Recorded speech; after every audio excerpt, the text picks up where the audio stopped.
ఓం నమస్తే ఆత్మీయులకు కామద ఏకాదశి శుభాకాంక్షలు. ఆ దేవదేవుడు మనకి మంచి శుభాన్ని కలిగించాలి అని కోరుకుందాము. శ్రీరామచంద్రుని యొక్క జన్మదిన వేడుకలు వసంత నవరాత్రులు.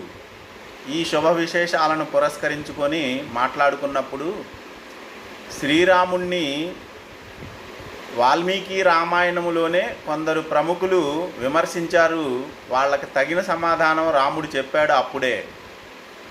ఆధునిక కాలంలో రంగనాయకమ్మ అని ఒక ఆవిడ రామాయణ విషవృక్షం అనే ఒక గ్రంథం రాసి విమర్శించింది. అదే సమయంలో విశ్వనాథ సత్యనారాయణ గారు రామాయణ కల్పవృక్షం అని రాశాడు. ఇలా విమర్శించేవి, సద్గుణాలను తెలియజేసేవి అనే లక్షణాలు కలుగుతూ అనేక మంది వివరించారు. తదుపరి త్యాగరాజస్వామి, కంచర్ల గోపన్న వీళ్ళందరూ శ్రీరాముణ్ణి ఆశ్రయించి అభ్యున్నతిని పొందిన వాళ్ళే. మనకి ప్రస్తుత కాలంలో విమర్శించే వాళ్ళు అన్యమతస్థులుగా ఉన్నారు. కొందరు మనలో వాళ్ళు కూడా విమర్శిస్తూ ఉన్నారు. అయితే ఇది అవగాహన రాహిత్యము అని చెప్పుకోవాలా. శ్రీరామచంద్రుని గురించి ఉపనిషత్తులను దర్శించిన మహర్షులు ఏమంటున్నారు అనేది మనం ఒక్కసారి గమనిస్తే ఆ రాముని యొక్క ఔన్నత్యం మనకు తెలుస్తుంది.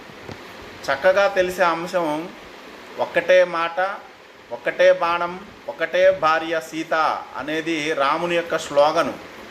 మరి మహర్షులు ఇంకా ఏమన్నారు అనేది అధర్వ శిఖోపనిషత్తు అనే దానికి ధ్యాన శ్లోకం ఎలా ఉంటుందంటే, ఓంకారార్ధతయాభాతం తుర్యోంకారాగ్రభాసురం తుర్యతుర్యం త్రిపాదురామం స్వమాత్రం కలయేన్వహం అని త్రిపాదురామం ఋగ్వేదంలో పాదోస్య విశ్వాభూతాని త్రిపాదస్యామృతం దివి అని చెప్పబడింది. ఆ త్రిపాదు స్వరూపం ఇక్కడ రామునికి ఆపాదింపచేస్తూ చెప్పారు.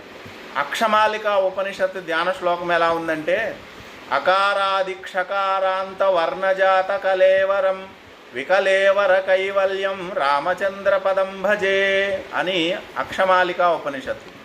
ఆరుణిక ఉపనిషత్తు కూడా కైవల్యోపనిషత్తు, కలిసంతారణ ఉపనిషత్తు, క్షురిక ఉపనిషత్తు, కుండిక ఉపనిషత్తు అనే ఈ ఉపనిషత్తులు రాముణ్ణి పరబ్రహ్మముగా ధ్యానం చేయమని మనకి తెలియజేస్తూ ఉన్నాయి. ఆరుణికాఖ్యోప నిషద్యాత సన్యాసినో అమల